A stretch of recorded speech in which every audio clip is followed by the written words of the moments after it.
보이스멘토 명작극장 오디오 드라마 세기의 명작 앙투안 드 생텍쥐페리의 어른을 위한 동화 어린 왕자 2부.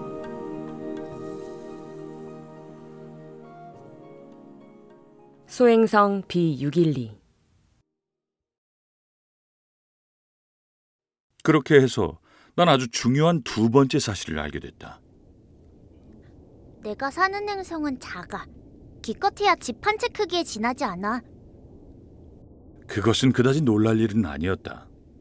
난 지구, 목성, 화성, 금성과 같은 우리가 이름 붙인 큰 별들 외에 또 다른 수백 개의 별들이 있고, 그것 가운데 어떤 것들은 너무 작아서 망원경으로도 보기 힘들다는 것을 잘 알고 있었기 때문이다. 천문학자가 그 가운데 하나를 발견하게 되면 번호로 이름을 부여했다. 예를 들어 소행성 325라 부르는 것이다. 난 어린 왕자가 떠나온 별이 소행성 B612라고 믿을 만한 충분한 근거를 가지고 있다. 이 소행성은 1909년 터키 천문학자에 의해서 망원경으로 단 한 번 관측됐을 뿐이다. 그는 이후 국제천문총회에서 그 발견에 대해서 방대한 논증을 했다. 그러나 누구도 그의 복장 때문에 그의 말을 믿으려 하지 않았다. 어른들은 그렇다. 소행성 B612는 다행스럽게도 터키의 어느 독재자가 자기 국민들에게 죽음을 면하려면 유럽인의 복장으로 바꿔 입을 것을 강요했다. 1920년 그 천문학자는 우아한 차림으로 논증을 다시 하게 됐다. 그리고 이번에는 모두가 그의 보고서를 받아들였다. 내가 그 소행성 B612에 대해 이처럼 상세히 말하고 그것의 번호를 털어놓는 이유는 어른들 때문이다. 어른들은 숫자를 좋아한다. 새로운 친구에 관해 말할 때 그들은 본질적인 문제에 관해선 결코 묻지 않는다. 그들은 결코 당신에게 이렇게 말하지 않는다. 그의 목소리는 어때? 좋아하는 게임은 뭐야? 나비 수집해? 그들은 당신에게 이렇게 묻는다. 얘, 너 몇 살이니? 형제가 몇이나 되니? 몸무게가 어떻게 되니? 걔네 아버지는 뭘 하는 분이야? 그러면 단지 그들은 그를 안다고 믿는 것이다. 만약 여러분이 어른들에게 난 아름다운 장밋빛 벽돌집을 보았어요. 창가에 제라늄 화분이 있고 지붕에는 비둘기집이 있는. 이렇게 말한다면 그들은 그 집의 이미지에 다다르지 못한다. 우리는 그들에게 이렇게 말해야만 하는 것이다. 난 10만 프랑짜리 집을 보았어요. 그러면 그들은 소리칠 것이다. 정말 멋지구나. 그러므로 여러분이 만약 그들에게 그 어린 왕자는 매혹적이고 항상 웃었으며 양 한 마리를 원했고요. 이게 증거예요. 이렇게 양 한 마리를 원하는 사람이 어린 왕자라는 증거라고 말한다면 그들은 어깨를 으쓱해 보이고는 당신을 어린애 취급할 것이다. 그러나 만약 당신이 그가 떠나온 별이 소행성 B612예요. 이렇게 말한다면 그때 그들은 납득하고 그 질문을 가지고 더 이상 귀찮게 하지 않을 것이다. 어른들은 그렇다. 우리는 그들을 비난해서는 안 된다. 아이들은 어른들에게 커다란 관용을 보여야만 하는 것이다. 그러나 물론 인생을 이해하는 우리는 많은 숫자들에 관심을 두지 않는다. 난 이 이야기를 동화식으로 시작하는 게 좋았을지도 모른다. 이렇게 말하는 게 좋았을 것이라는 얘기다.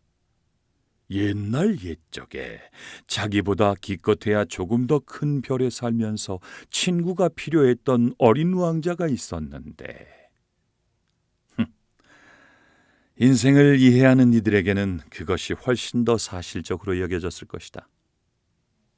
그러나 나는 이 책이 누구에게라도 가볍게 읽히는 걸 원치는 않는다. 이러한 기억들을 말하는 동안 너무 큰 슬픔에 시달려야 했기 때문이다. 내 친구가 그 양과 함께 떠난 지도 벌써 6년이 흘렀다. 내가 여기에 쓰려고 애쓰는 것은 잊지 않기 위해서이다. 친구를 잊는다는 것은 슬픈 일이다. 모든 사람이 친구가 있는 것은 아니었다. 그리고 나도 더 이상 숫자들 이외에는 관심을 가지지 않는 어른이 되어 있을 수도 있는 것이다. 심지어 내가 물감 한 상자와 연필을 사게 된 것은 그런 이유에서다. 보아뱀의 안과 밖을 그렸던 6살 이후 결코 어떠한 시도도 해본 적 없는 내가 이 나이에 다시 그림을 시작한다는 것은 어려운 일이다. 난 물론 가능한 실물과 담게 그리기 위해 노력할 것이다. 그러나 내가 성공할 거라는 확신은 없다. 어떤 그림은 괜찮은데 어떤 그림은 닮지 않았다. 난 크기에서도 약간의 실수를 저질렀다. 이곳의 어린 왕자는 너무 컸고 저기서는 너무 작았다. 나는 그의 옷 색깔에 대해서도 망설여진다. 그래서 나는 이렇게든 저렇게든 그럭저럭 기억을 더듬어 보는 것이다. 끝으로 가장 중요한 세세한 것들을 착각할지도 모른다. 그러나 날 용서해 주길.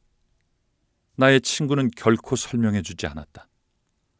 아마 그는 날 자신처럼 생각했던 것 같다. 그러나 난 불행하게도 벽을 통해 양을 보는 법을 모르는 것이다. 아마 난 어른들을 조금 더 닮았는지 모른다. 내가 나이가 들었나 보다.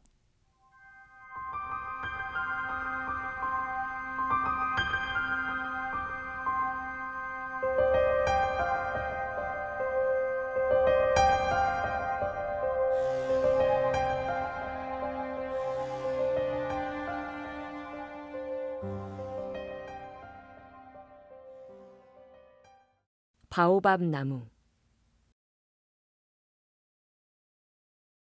날마다 난 별이니 출발이니 여행이니 하는 것들에 관해 알게 되었다.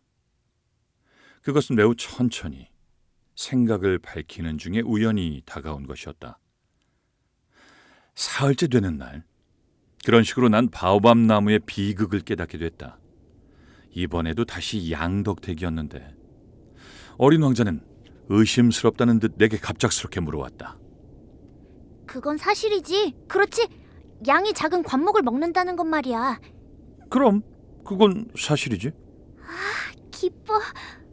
난 양이 작은 관목을 먹는다는 것이 왜 그렇게 중요한 것인지 이해할 수 없었다. 그러면 양들은 바오밥 나무도 먹겠지? 바오밥 나무는 작은 관목이 아니라 성당처럼 큰 나무야. 코끼리 떼가 있다 해도 바오밥 나무 한 그루를 먹어치우기 힘들 거야. 코끼리 떼? 크게 자라기 전에 바오밥 나무도 작은 걸로 시작하잖아. 그건 그렇지. 근데 넌 왜 양이 어린 바오밥 나무를 먹기를 원하지? 참, 생각해봐.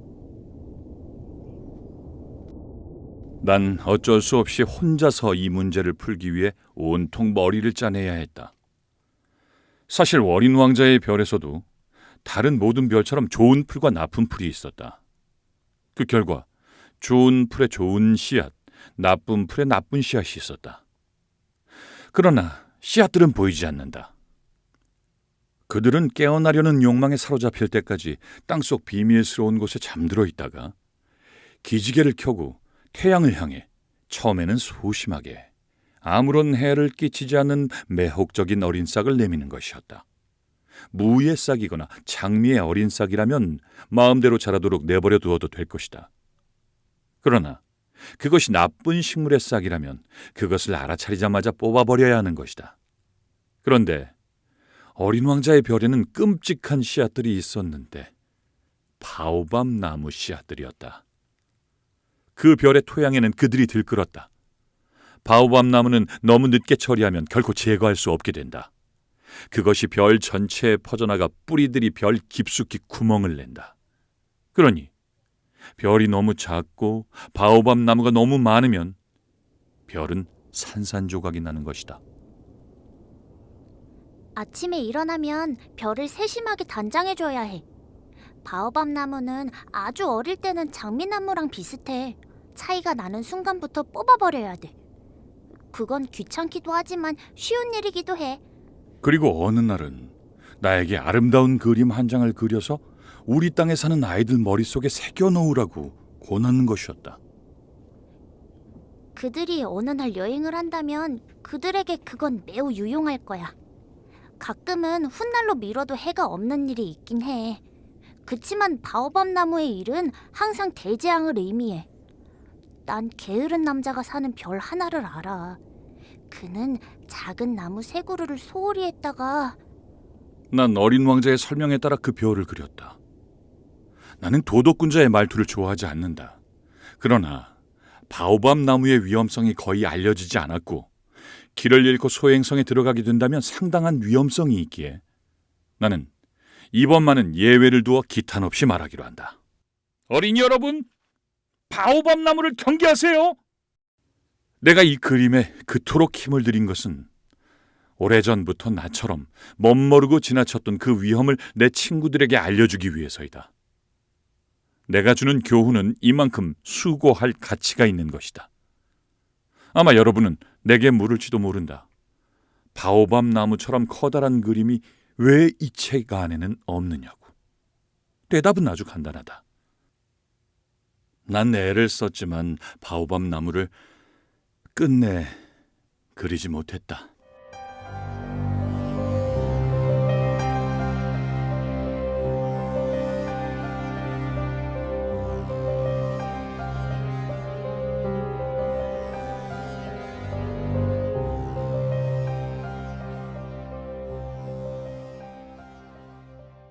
일몰 석양.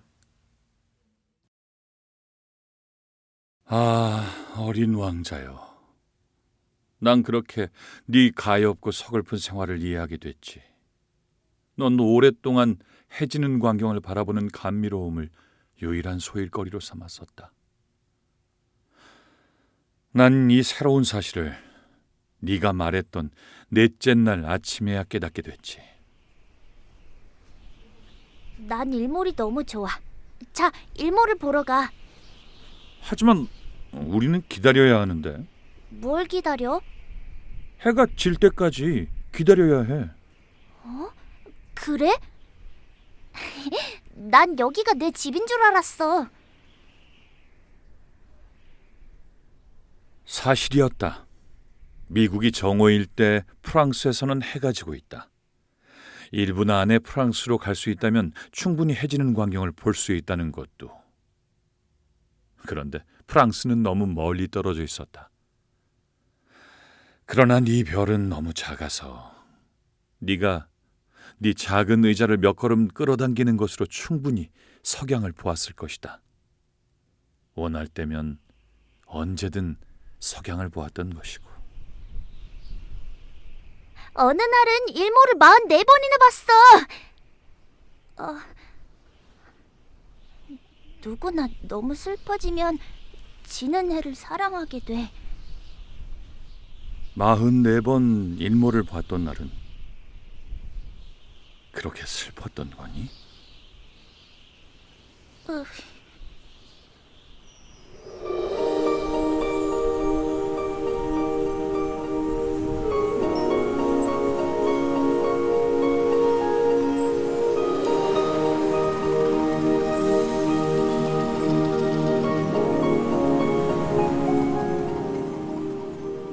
보이스멘토 명작극장 오디오 드라마 세기의 명작 생텍쥐페리의 어린 왕자 2부가 끝났습니다.